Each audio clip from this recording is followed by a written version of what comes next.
नमस्कार दोस्तों, आप सभी का स्वागत है द हिस्ट्री यूट्यूब चैनल में। और मैं हूं विकास टेकरे। और आज हम बात करने जा रहे हैं नादिर शाह के भारत में आक्रमण के कारण। नादिर शाह एक महत्वाकांक्षी और एक बहादुर योद्धा रहा जो ईरान से संबंधित रखता है, जो तुर्की था, और इसने भारत में 1739 ईस्वी में आक्रमण किया।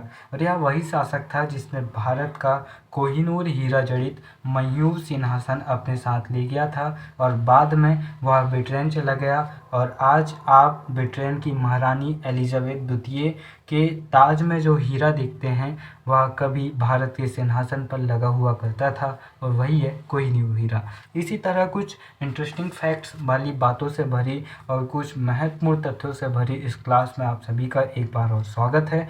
दोस्तों, बीए फाइनल ईयर या फिर किसी भी क्लास या जहां भी आपको नादिर शाह पढ़ने में आता होगा, आप इस वीडियो को देख लीजिए 2 से 3 बार और अच्छे से पढ़ाई कीजिए और अच्छे से एग्ज़ाम दीजिए। आइए शुरुआत करते हैं। पहले बात करते हैं नादिर शाह के बारे में। तो नादिर शाह के विषय में इरविन कहते हैं, नादिर शाह कोरा सैनिक नहीं था और न केवल बर्बरों के झुंड का बर्बर नेता। वह जितना तलवार चलाने में दक्ष था उतना ही कूटनीति तथा राजकाज में भी। युद्ध में उसका सेना नायक तो जितना महान था और विजय के उपरांत विजितों के प्रति उसकी नीति जितनी बुद्धिमत्तापूर्ण थी उतनी ही गंभीर उसकी कूटनीति थी। इसीलिए नादिर शाह के विषय में कहा जाता है कि वह अपने लिए दयालु शत्रु तथा उदार स्वामी के रूप में ख्याति प्राप्त करना चाहता था। दोस्तों, नादिर शाह तुर्की का निवासी था और वह बड़ा ही महत्वाकांक्षी एवं साहसी युवक था। उसके पास कुछ नहीं था, लेकिन अपनी महत्वाकांक्षा के चलते 1736 ईस्वी में वह फारस यानी वर्तमान के ईरान का शासक बन गया। 1737 में उसने कांधार पर डेरा डाला और 1736 से 37 के बीच 1 साल तक घेरे के बाद आखिरकार उसने कांधार पर विजय पा ली। दोस्तों, नादिर शाह के विजय के नादिर शाह के आक्रमण के प्रमुख कारणों की बात करें तो पहला तो आता है नादिर शाह की महत्वाकांक्षा। नादिर शाह के विषय में इतना सब कुछ जानने के बाद स्वाभाविक है कि नादिर शाह की महत्वाकांक्षा बहुत ज़्यादा रही होगी, क्योंकि वह अपने आप को, अपने राज्य को एक विशाल साम्राज्य के रूप में देखना चाहता था और स्वयं को मुगल शासकों की तरह शक्तिशाली बनाना चाहता था। यह उसके स्वयं के विचार थे।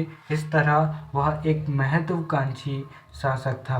वह अफगानों के साथ उदार व्यापार करके उनका सहयोग भारत विजय में प्राप्त करना चाहता था। दोस्तों, नादिर शाह के विषय में जैसा कि कहा जाता है कि वह अपने लिए एक उदार स्वामी के रूप में ख्याति प्राप्त करना चाहता था। इसलिए जब वह जीतता था तो अपने दुश्मनों को माफ़ कर देता था और उन्हें अपने साथ ले लेता था। इससे दुश्मनों को लगता था कि वह उनका अच्छा स्वामी है, लेकिन स्वामी यहाँ पर अपना मतलब देखता था और अपनी सेना को बढ़ाता जाता था। इसीलिए उसे महत्वाकांक्षी व्यक्ति के साथ साथ एक बुद्धिमान व्यक्ति भी कहा गया है। मुगल साम्राज्य की दुर्बलता। दोस्तों, मुगल साम्राज्य वही साम्राज्य है जिसे अपनी वीरता एवं अपने साहस के चलते बाबर ने सन 1526 ईस्वी में स्थापित किया था, और अपनी अच्छे कामों के जरिए अकबर ने इस साम्राज्य को बढ़ाया था। अपनी चित्रकला के जरिए जहांगीर और अपनी स्थापत्य कला के जरिए शाहजहां ने इस वंश का प्रसिद्ध चारों ओर कर दिया था। लेकिन औरंगज़ेब जैसे शासक, जिन्हें जिंदा पीर कहा गया है, और इनकी कट्टरता और इनकी धार्मिक नीतियों ने इस वंश को बिल्कुल सड़ा कर रख दिया। 1707 में जब औरंगज़ेब की मृत्यु हुई तो इसके 31 वर्षों के बाद ही नादिर शाह का आक्रमण 1739 में हो गया। इससे यह मालूम पड़ता है कि जो मुगल वंश था वह कितना कमज़ोर था। नादिर शाह के आक्रमण के समय मोहम्मद शाह शासन कर रहे थे दिल्ली की गद्दी पर। मोहम्मद शाह जो कि सैयद बंधुओं की सहायता से गद्दी पर बैठे थे। सैयद बंधु नामक दो भाई मुगल दरबार में मंत्री थे और इनका बहुत सिक्का चलता था और यह डिसाइड करते थे कि कौन शासक बनेगा। इन्होंने इससे पहले फ़र्रुखसियर को पहली बार शासक बनाया था, फिर रफ़ीउद्दौला और रफ़ीउद्दौला को शासक बनाया और तीसरी बार मोहम्मद शाह को शासक बनाया। और मोहम्मद शाह को जब ये मालूम पड़ा कि सैयद बंधु हमें भी हटा सकते हैं तो इन्होंने सैयद बंधु की हत्या करवा दी। मोहम्मद शाह जिसे मोहम्मद शाह रंगीला भी कहा जाता है, इसके नाम से ही यह मालूम पड़ता है कि यह कितना रंगीन मिजाज का आदमी रहा होगा, इसीलिए इसे मोहम्मद शाह रंगीले के नाम से जाना जाता है। दोस्तों, मयूर सिंहासन पर बैठने वाला यह अंतिम शासक था, क्योंकि मयूर सिंहासन जिसमें कोहिनूर हीरा जड़ा था जो गोलकुंडा की खान से निकला था, जिसे एक हिंदू शासक ने जहांगीर को, माफ़ कीजिएगा, शाहजहाँ को भेंट किया था। तो शाहजहाँ ने मयूर सिंहासन पर उस रत्न जड़ित कोहिनूर हीरे को लगवाया था और जो मोहम्मद शाह रंगीला था वह उसमें बैठने वाला अंतिम शासक रहा। मुगलों द्वारा अफगान भगोड़ों को शरण देना। दोस्तों, यह बड़ी समस्या रही जब नादिर शाह को यह मालूम पड़ा कि अफ़गान के भगोड़े जिन्हें वह अपने राज्य से खदेड़ रहा है, मुग़ल शासक उन्हें शरण दे रहे हैं, तो उसने दूत भेजा और मोहम्मद शाह रंगीले से रिक्वेस्ट की कि आप इन भगोड़ों को शरण न दें। तो मोहम्मद शाह रंगीले ने भी आश्वासन दिया कि वह नहीं देगा, लेकिन उन्होंने फिर से भगोड़ों को शरण देना शुरू कर दिया। नादिर शाह ने दूसरी बार फिर दूत भेजा, उन्होंने फिर कहा कि हम नहीं देंगे। और फिर तीसरी बार जब 1736 और 37 के बीच नादिर शाह काबुल के युद्ध में व्यस्त था, तब फिर मुग़ल दरबार में भगोड़ों को शरण देना शुरू कर दिया और नादिर शाह ने तीसरी बार फिर दूत भेजा, लेकिन मुग़ल दरबार हर बार यह कहता था कि वह भगोड़ों को शरण नहीं देगा, लेकिन आखिरकार वह अफ़गान भगोड़ों को अपने यहाँ शरण दे दिया करता था। इससे नादिर शाह को एक प्रकार से अविश्वास हो गया था, एक प्रकार से गुस्से में था वह मुग़लों के प्रति। काबुल के सूबेदार नासिर खां की कमज़ोरी। दोस्तों, नासिर खां की कमज़ोरी आजकल के उन सरकारी अफसरों की तरह थी जिनकी वेतन बहुत ज़्यादा कम थी और वह अपनी ड्यूटी पर बिल्कुल भी ध्यान नहीं देते।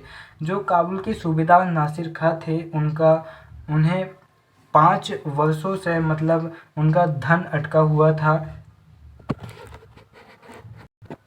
मुग़ल दरबार से उन्हें कोई भी आर्थिक सहायता नहीं मिल रही थी, इसलिए नासिर खां अपने सुख के लिए वह काबुल छोड़कर पेशावर में रहने लगा था और काबुल के किले में उसने एक किलेदार को देखरेख के लिए रख दिया था। इस तरह से काबुल में कोई भी सैन्य प्रशासन मजबूत नहीं था और उस पर मुग़ल बिल्कुल भी विश्वास नहीं करते थे।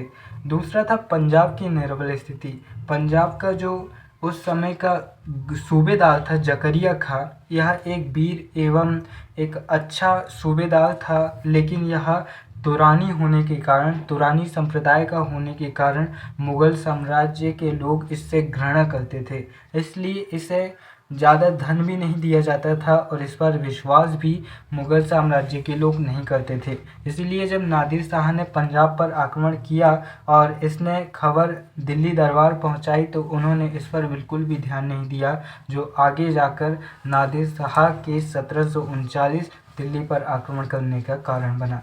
दोस्तों, नादिर शाह ने जब इतनी सारी कमजोरियां देखा तो उसे बिल्कुल यह एहसास हो गया कि अब दिल्ली दूर नहीं है।